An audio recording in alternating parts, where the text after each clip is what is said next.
ঘটনাটি ঘটিয়াছিল ২৫ বছর আগে বিহার প্রদেশের একটি ছোট শহরে।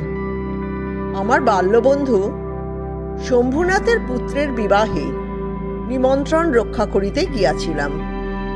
বরযাত্রী যাইবার কথা ছিল, কিন্তু কাজের চাপে যাইতে পারি নাই। তাই বৌভাতের ভোজ খাইতে স্ত্রী ও ছোট দুটি ছেলে মেয়েকে লইয়া এক রাত্রির জন্য উপস্থিত হইয়াছিলাম। আমার কর্মস্থল হইতে শম্ভুর বাসস্থান ট্রেন যোগে বেশি দূর নয়, আন্দাজ ৮০ মাইল। শনিবার দুপুরবেলা যাত্রা করিয়া ভাবিয়াছিলাম বেলা থাকিতে থাকিতেই অকুস্থলে পৌঁছিব, কিন্তু ট্রেন দেরি করিয়া ফেলিল। যখন পৌঁছিলাম তখন শীতের রাত্রি নামিয়াছে। স্টেশনে নামিয়া দেখি শম্ভু উপস্থিত। ৮০ মাইলের মধ্যে থাকা সত্ত্বেও বহুকাল শম্ভুর সাথে দেখা সাক্ষাৎ নাই। আমার মনের মধ্যে তাহার চেহারার যে চিত্রটি ছিল তাহার সহিত বর্তমান চেহারা তফাৎ হইয়াছে। গোঁফ ও জুলপিতে পাক ধরিয়াছে, গাল শীর্ণ, বুঝিলাম দাঁত পড়িয়াছে। সেও বোধ করি আমার চেহারার অনুরূপ পরিবর্তন লক্ষ্য করিল, কিন্তু কিছু বলিল না। বলিবার আছে কি? যৌবন বেদনা রসে উজ্জ্বল দিনগুলি তো আর ফিরিবে না। শম্ভু গাড়ি আনিয়াছিল। সে সম্পন্ন গৃহস্থ, নিজের মোটর আছে। আমাদের মোটরে তুলিয়া নিজে মোটর চালাইয়া লইয়া চলিল। আমি বলিলাম, তোর নিজের বাড়িতে আজ যজ্ঞী, তুই নিজে এলি কেন? কাউকে পাঠিয়ে দিলেই তো হতো। শম্ভু বলিল, আমি বরকর্তা, আমার আর কাজ কি, তাই চলে এলাম। বলিলাম, বলিস কি, বরকর্তার কাজ নেই? কত লোক নেমন্তন্ন করেছিস? তা বাঙালি বিহারি মিলিয়ে ১০০-৩ তো হবে। তবে বাড়ি ফিরে দেখবি অতিথিতে ঘর ভরে গেছে। শম্ভু একটু হাসিয়া বলিল, তা হোক, নটবর আছে। নটবর? সে কে? তুই চিনবি না। নটবর মল্লিক কয়েক বছর হলো এখানে এসেছে। চৌকস লোক, জুতো সেলাই থেকে চণ্ডীপাঠ সব জানে। নিজের কাজ ফেলে পরের কাজ করে বেড়ায়। কারুর বাড়িতে বিয়ে পইতে থাকলে নটবর সেখানে আছেই। নটবর না হলে কাজ কারুর চলে না। এই জাতীয় সেবক পৃথিবীতে আছে শুনিয়াছি, যাহারা পরার্থে নিজেকে উৎসর্গ করিয়াছে, যাহাদের অফুরন্ত কর্মস্পৃহা কেবল নিজের কাজ করিয়া নিঃশেষিত হয় না। আমার ভাগ্যদোষে আমি এ পর্যন্ত এরূপ মানুষের সাক্ষাৎ পাই নাই। শম্ভুকে ভাগ্যবান বলিতে হইবে। শম্ভুর বাড়িতে পৌঁছিলাম। গ্যাস লাইট আলো, সানাইয়ের বাজনায় বাড়ি সরগরম। শম্ভুর বাড়িটি একতলা, কিন্তু বেশ বড়। চারিদিকে আম কাঁঠালের বাগান, মাঝখানে বাড়ি। সম্মুখে খোলা জমির উপর শামিয়ানা পড়িয়াছে। শম্ভুর স্ত্রী আসিয়া আমার স্ত্রীকে ও নিদ্রালু ছেলেমেয়ে দুটিকে ভিতরে লইয়া গেলেন। শম্ভু আমাকে লইয়া গিয়া শামিয়ানার আসরে বসাইল। কয়েকজন বাঙালি ও বিহারি অতিথি ইতিমধ্যেই আসিয়া উপস্থিত হইয়াছেন। পান সিগারেট চলিতেছে। শম্ভু কয়েকজন বিশিষ্ট অতিথির সঙ্গে আলাপ করাইয়া দিল। অতিথিদের মধ্যে বাঙালি বেশি, কয়েকজন বিহারি হিন্দু মুসলমান আছেন। এইখানে নটবরকে দেখিলাম। দোহারা মজবুত চেহারা, বয়স আন্দাজ 40। এই শীতেও হাত কাটা ফতুয়া পরিয়া ছুটাছুটি করিতেছে। বাংলা ও হিন্দি দুটো ভাষাতেই সমান অধিকার। চাকরদের হুকুম করিতেছে, অতিথিদের সঙ্গে মিষ্টালাপ করিতেছে, আতরদান সামনে ধরিয়া খাতির করিতেছে। আবার অন্দরে গিয়া ফুলশয্যার ফুলের কি ব্যবস্থা হইল তাহার তদারক করিয়াও আসিতেছে। লুচি ভাজা কখন আরম্ভ হইলে গরম গরম লুচি অতিথিদের পাতে পড়বে, অথচ লুচিতে টান পড়বে না, সে হিসাবও তাহার মাথার মধ্যে আছে। নটবরের তত্ত্বাবধানে কোথাও এতটুকু ত্রুটি হইবার জো নাই। সত্যই দারুণ কাজের লোক। রাত্রি 10:30টার মধ্যে খাওয়া দাওয়া শেষ হইল। অতিথিরা পান চিবাইতে চিবাইতে বিদায় লইলেন। তারপর বরবধূকে ফুলশয্যায় শয়ন করাইয়া মেয়েদের আড়ি পাতার পালা শেষ হইতে মধ্যরাত্রি হইল। ক্লান্ত দেহে শুইতে যাইতেছি, শুনিলাম বাড়ির বারান্দায় দাঁড়াইয়া নটবর শম্ভুকে বলিতেছে, দাদা, আজ তাহলে চলি, আবার ভোরবেলায় আসতাম, এখনো অনেক কাজ পড়ে রয়েছে। শামিয়ানা ফেরত দিতে হবে, গ্যাস লাইটের দাম চুকোতে হবে, কিন্তু বউটার শরীর ভালো নয়, ঘুষঘুষে জ্বর হচ্ছে, কদিন ওদিকে মন দিতে পারিনি। সকালে তাকে একবার ডাক্তারের কাছে নিয়ে যাব, কিন্তু আপনি কিছু ভাববেন না, 10:30টার মধ্যেই আমি এসে হাজির হব। আপনার বাড়ির কাজ তুলে দিয়ে তবে আমার অন্য কাজ। ধন্য নটবর। যে অতিপ্রাকৃত ঘটনাটি এই কাহিনীর বিষয়বস্তু, তাহার পরিবেশ রচনা করিতে গিয়া অনেক বাজে কথা বলা হইল, কিন্তু আর নয়, সরাসরি মূল কাহিনী আরম্ভ করি। বিয়ে বাড়িতে যেমন হইয়া থাকে, রাত্রে যে যেখানে পাইল শয়ন করিল। মেয়েরা শিশুদের লইয়া অন্দরে রহিলেন, পুরুষেরা বাড়িতে। আমি ও শম্ভু বৈঠকখানা ঘরের চৌকির উপর শয়ন করিলাম। পরদিন সকালবেলা আমার 8ম বর্ষীয় পুত্র নীলু আমার ঘুম ভাঙাইয়া দিল।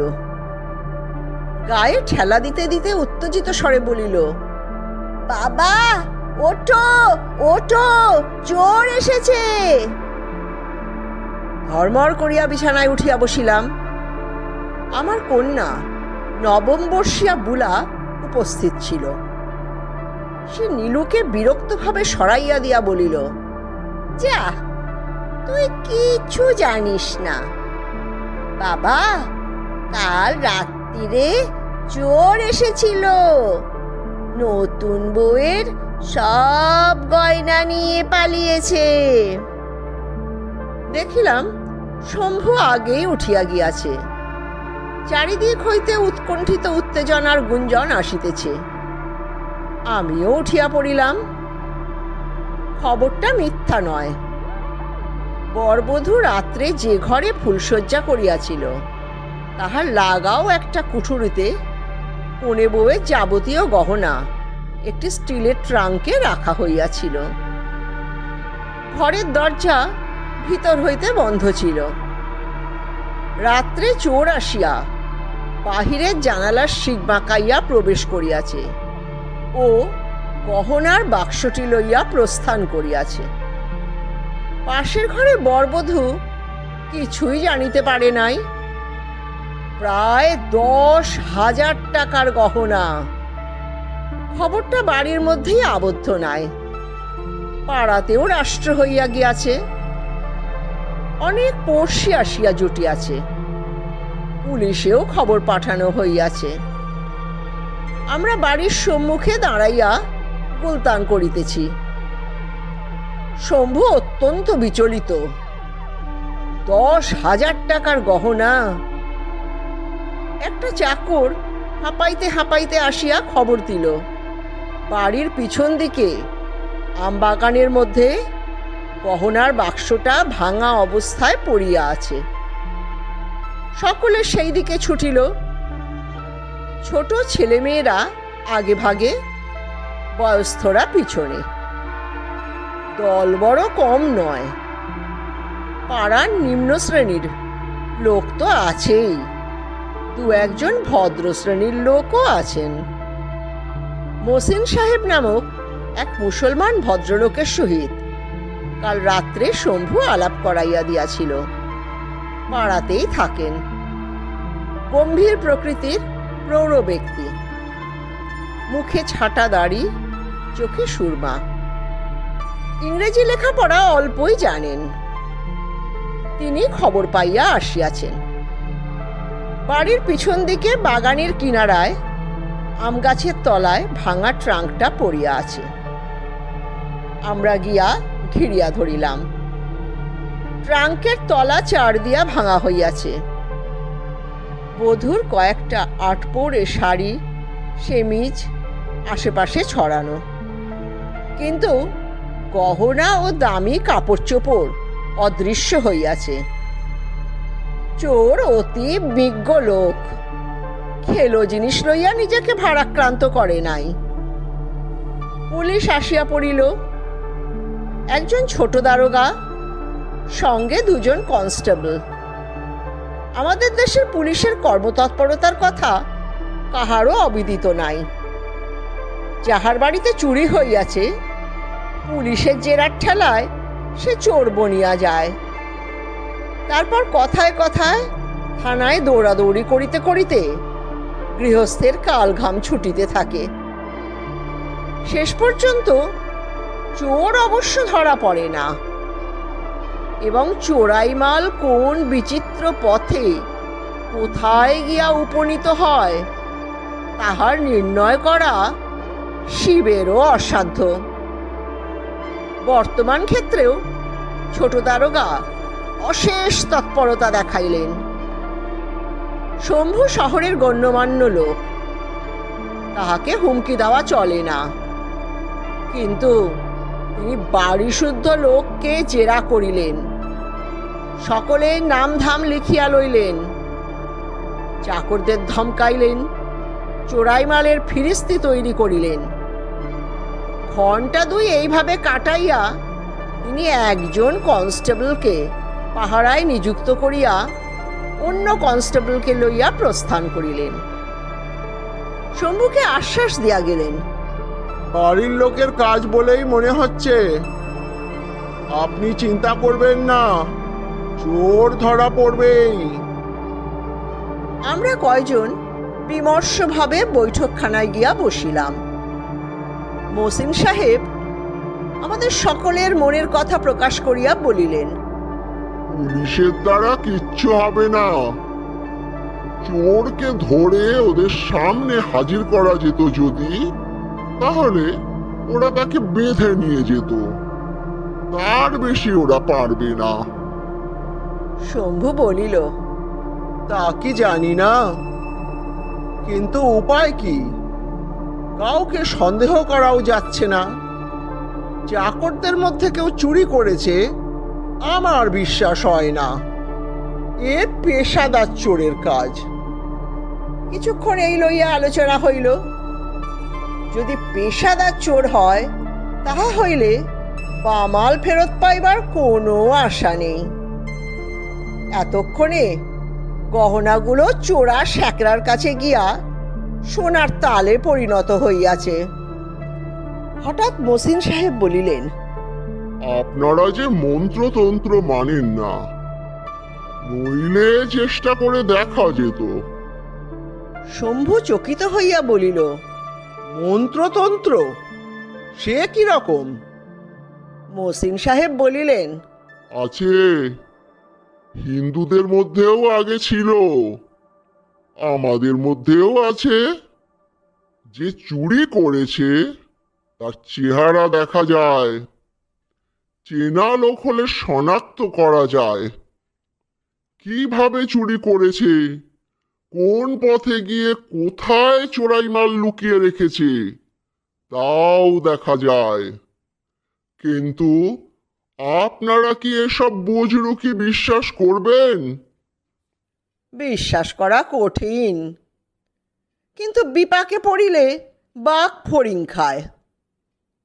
শম্ভু কয়েকবার ঘাড় চুলকাইয়া আমার দিকে আর চোখে চাহিয়া বলিল, তা চেষ্টা করে দেখতে দোষ কি? হাত কোলে করে বসে থাকার চেয়ে তো ভালো। কি করতে হবে মোসেন সাহেব? মহসিন সাহেব উঠিয়া বলিলেন, আপনাদের কিছুই করতে হবে না, যা করবার আমি করব। বসুন, আমি এখনই আসছি। তিনি নিজের বাড়িতে চলিয়া গেলেন। 15-20 মিনিট পরে ভালো কাপড় চোপড় পরিয়া ফিরিয়া আসিলেন। মাথায় পশমের রোমস টুপি, গায়ে দামি শেরওয়ানি। আমাদের মধ্যে আসিয়া দাঁড়াইয়া তিনি ডান হাতের মুঠি খুলিয়া দেখাইলেন। হাতের তেলোয় একটি আংটি রহিয়াছে। আংটিটি বোধ হয় চাঁদির, বেশ ভারী গড়নের। তাহাতে বসানো রহিয়াছে একটি আধুলির মতো গোল কালো পাথর, চকচকে কালো সমতল পাথর। আংটি দেখিয়া খুব দামি বলিয়া মনে হয় না। শম্ভু বলিল, আংটি দেখছি, কি হবে আংটি? মহসিন সাহেব বলিলেন, মন্ত্রপোতা আংটি। প্রায় 400 বছর এই আংটি আমাদের কাছে আছে। আকবর বাদশার সময় দিল্লির এক ফকির আমার পূর্বপুরুষকে দিয়েছিলেন। এর গুণ এখনই দেখতে পাবেন। একটু তেল আনান। তেল? হ্যাঁ, যে কোনো তেল, 1 ফোঁটা হলেই চলবে। ইতিমধ্যে বাড়ির কচিকাঁচা ছেলেমেয়েরা আসিয়া বৈঠকখানায় জমা হইয়াছিল। শম্ভুর ইঙ্গিতে একটি মেয়ে ছুটিয়া চলিয়া গেল এবং 1 শিশি কেশ তৈল লইয়া উপস্থিত হইল। মহসিন সাহেব শিশির মুখে আঙুল ভিজাইয়া আংটির সমতল পাথরের উপর মাখাইয়া দিলেন। মসৃণ কালো পাথরটা আয়নার মতো চকচক করিয়া উঠিল। তিনি বলিলেন, আসুন, খোলা জায়গায় যাওয়া যাক। বাড়ির সামনে খোলা জায়গায় ছেলে বুড়ো সকলে গিয়া দাঁড়াইলাম। আমার ছেলে মেয়ে নীলু ও বুলা বাচ্চাদের দলে আছে এবং খুবই উত্তেজিত হইয়া উঠিয়াছে। একে তো চোর সম্বন্ধে তাহাদের মনে খুব একটা স্পষ্ট ধারণা নাই, তার উপর চোর ধরিবার এই অভিনব প্রক্রিয়া তাহাদের মন্ত্রমুগ্ধ করিয়া ফেলিয়াছে। আমরাও কম আকৃষ্ট হই নাই। বাটি চালা, বাঁশ চালা প্রভৃতির কথা শোনা ছিল। সেকালে নখদর্পণ ছিল। মহসিন সাহেবের আংটি বোধ করি তাহারই মুসলমানি সংস্করণ। কিন্তু সত্যই কি ইহার দ্বারা কিছু জানা যায়? না স্রেফ বুজরুকি? মহসিন সাহেব শিশুর দলকে নিরীক্ষণ করিতে করিতে বলিলেন, 2টি বাচ্চা দরকার। বলিয়া বুলা ও নীলুকে কাছে ডাকিলেন। বুলা ও নীলু একটু ভয়ে ভয়ে কাছে আসিয়া দাঁড়াইল। আমি উদ্বিগ্ন হইয়া উঠিলাম, তাহাদের দিয়া কিরূপ প্রক্রিয়া করাইবেন। বলিলাম, বয়স্ক লোক দিয়ে কি হবে না? মহসিন সাহেব মাথা নাড়িয়া বলিলেন, না, মন সরল এবং নিষ্পাপ হওয়া চাই। আর কিছু বলিলাম না। মহসিন সাহেব আংটিটি বুলার হাতে দিয়া বলিলেন, তোমরা দুজনে এই আংটি ধরো, পাথরের দিকে চেয়ে থাকো। যদি কিছু দেখতে পাও বলো। বুলা ও নীলু পাশাপাশি দাঁড়াইয়া আংটি ধরিল। বুলা বাঁ হাতে এবং নীলু ডান হাতে ধরিল। একাগ্র চক্ষে আংটির পাথরের দিকে চাহিয়া রহিল। মহসিন সাহেব 2 পা পিছনে সরিয়া আসিলেন। চোখের উপর করতল আড়াল করিয়া বিড়বিড় করিয়া মন্ত্র পড়িতে লাগিলেন। প্রায় 10 মিনিট। বয়স্ক ব্যক্তিরা সকলেই একটু অস্বাচ্ছন্দ্য অনুভব করিতে লাগিলেন। তারপর বুড়া হঠাৎ চিৎকার করিয়া উঠিল, একটা মুখ দেখতে পাচ্ছি। নীলুও মুখে একটা সমর্থন সূচক শব্দ করিল। দুজনেই দেখিয়াছে। আমরা সকলে তাহাদের পানে ছুটিয়া গেলাম, কিন্তু মহসিন সাহেব 2 হাত তুলিয়া আমাদের নিবারণ করিলেন। বলিলেন, আপনারা কেউ দেখবেন না, তাহলে সব নষ্ট হয়ে যাবে। আমরা থমকিয়া গেলাম। তিনি নীলু ও বুলাকে জিজ্ঞাসা করিলেন, কার মুখ দেখছো? চেনা লোক? তাহারা দুজনেই মাথা নাড়িল। না, চিনতে পারছি না। মহসিন সাহেব আবার অনুচ্চ কণ্ঠে মন্ত্র পড়িতে লাগিলেন।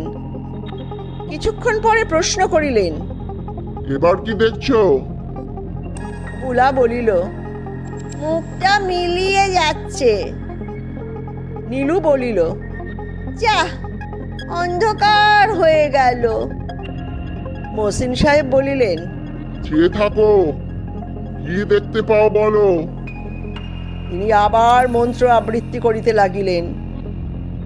কিছুক্ষণ পরে বুলা একটি তীক্ষ্ণ নিঃশ্বাস টানিয়া বলিল, অন্ধকার কেটে যাচ্ছে।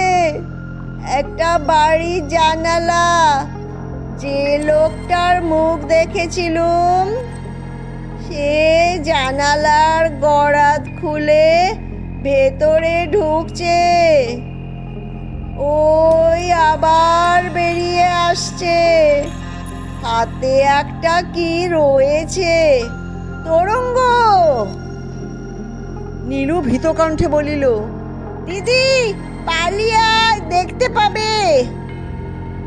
মহসিন সাহেব বলিলেন, ভয় নেই, ও তোমাদের দেখতে পাবে না।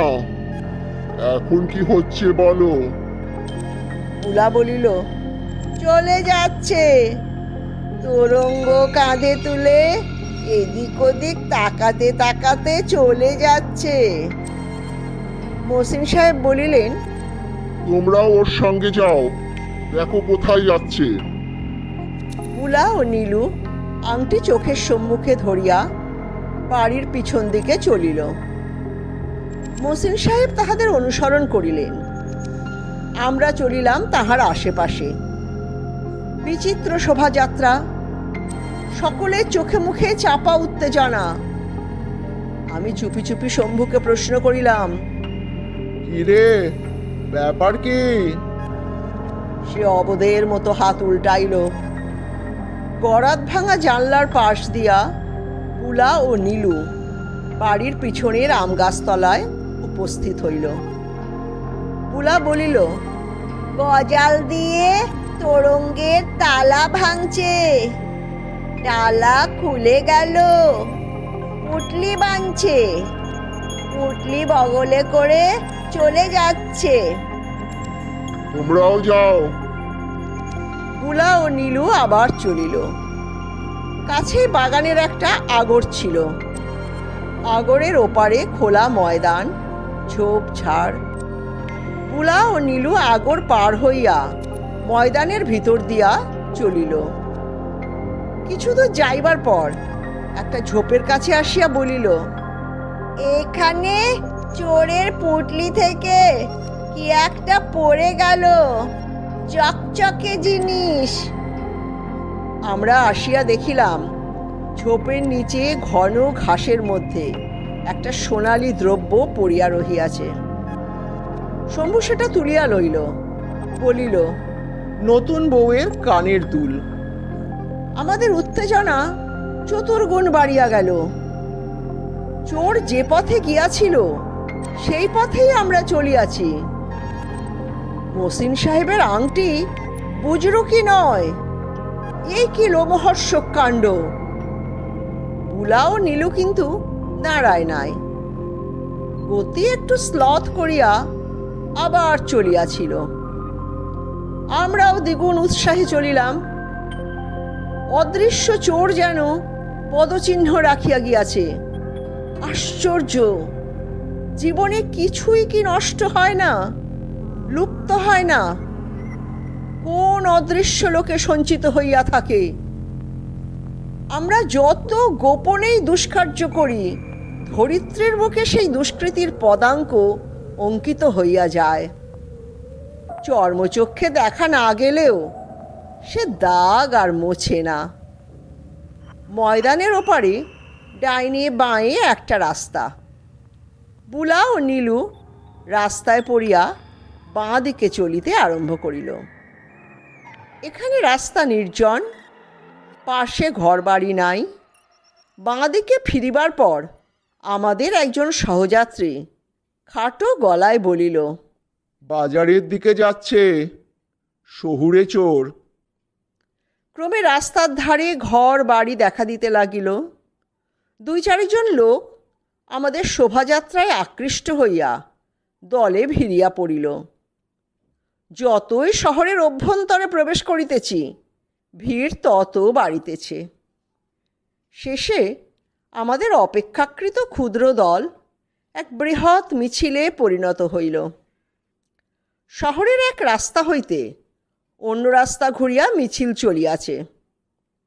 আগে আগে বুলা ও নীলু আংটির উপর চক্ষু রাখিয়া যেন স্বপ্নলোকে সঞ্চারণ করিতেছে। তাহাদের পিছনে মহসিন সাহেব ও আমরা, এবং আমাদের পিছনে কলকোলাহলরত উত্তেজিত জনতা। সকলেই ব্যাপারটা বুঝিয়াছে, তাই এত উত্তেজনা। বেলা আন্দাজ 10টা। শীতে রৌদ্র খড় হইয়াছে, কিন্তু সেদিকে কাহারও লক্ষ্য নাই। শহরের বড় রাস্তা হইতে একটি অপেক্ষাকৃত সরু রাস্তা বাহির হইয়াছে। বুলা ও নীলু তাহাতে প্রবেশ করিল। তাহারা এখন আর কথা বলিতেছে না, নিঃশব্দে চলিয়াছে। অনুমান করা যায় যে বায়বীয় মূর্তিকে তাহারা অনুসরণ করিতেছে। তাহার কার্যকলাপে লক্ষণীয় বিশিষ্টতা কিছুই নাই। এ রাস্তাটায় নিম্ন মধ্যবিত্ত শ্রেণীর বসতি। অধিকাংশই খোলার চাল, 2-4টি পচনশীল পাকা বাড়ি আছে। শম্ভু এই সময় আমার একটা বাহু মুঠি করিয়া ধরিল। চাহিয়া দেখিলাম তাহার মুখে উদ্বেগের ছায়া পড়িয়াছে, যেন রাস্তার উপর তাহার পরিচিত কেহ থাকে। আংটির অমোঘ নির্দেশে সেই দিকে আমরা চলিয়াছি। আমি মুখ না তুলিয়া শম্ভুকে প্রশ্ন করিলাম। সে শঙ্কিতভাবে হাত উল্টাইয়া উত্তর দিল, একটা ছোট পাকা বাড়ি, জীর্ণ এবং গলিত ত্বক, সদর দরজা বন্ধ। এই বাড়ির সম্মুখে আসিয়া বুলা ও নীলু থামিয়া গেল। বুলা সংহত স্বরে বলিল, লোকটা দোরের সামনে এসে দাঁড়িয়েছে, দৌড়ে ধাক্কা দিচ্ছে, দৌড় খুলে গেল। লোকটা পুঁটলি নিয়ে ভেতরে চলে গেল, দৌড় আবার বন্ধ হয়ে গেল। আমি জানি না এ কাহার বাড়ি। শম্ভুর পানে চাহিয়াছিলাম, তাহার মুখ শীর্ণ হইয়া গিয়াছে। ভিড়ের মধ্যে হইতে একজন চেঁচাইয়া উঠিল, ধাক্কা মারো, ধাক্কা মারো, ভেঙে ফেলো দরজা। কিছুক্ষণ সকলে নিশ্চল রহিল। তারপর আমি দৃঢ় পদে সম্মুখে গিয়া দরজায় ধাক্কা দিলাম। দরজা খুলিয়া গেল। যে দরজা খুলিল তাহাকে আমি চিনি, কাল রাত্রেই দেখিয়াছি। সে ঘুম ভরা চোখে হতচকিত দৃষ্টি লইয়া জনতার পানে চাহিল। নীলু ভয়ার্ত চিৎকার করিয়া উঠিল, বাবা, পুলাও প্রায় সঙ্গে সঙ্গে বলিল, ওই ওই চোর। নটবর মল্লিক সশব্দে দরজা বন্ধ করিয়া দিল।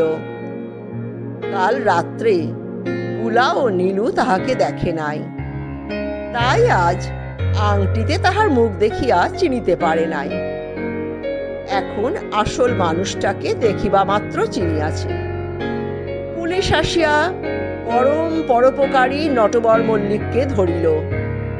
তাহার বাড়ি হইতে চোরাই বস্ত্রালঙ্কার সমস্তই পাওয়া গেল। আমি সেই দিনই সপরিবারে ফিরিয়া আসিলাম।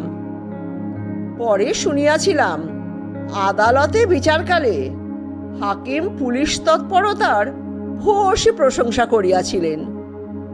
তখন ইংরেজের আমল। সাহেব হাকিম নখদর্পণ জাতীয় বর্বরচিত কুসংস্কারে বিশ্বাস করেন নাই।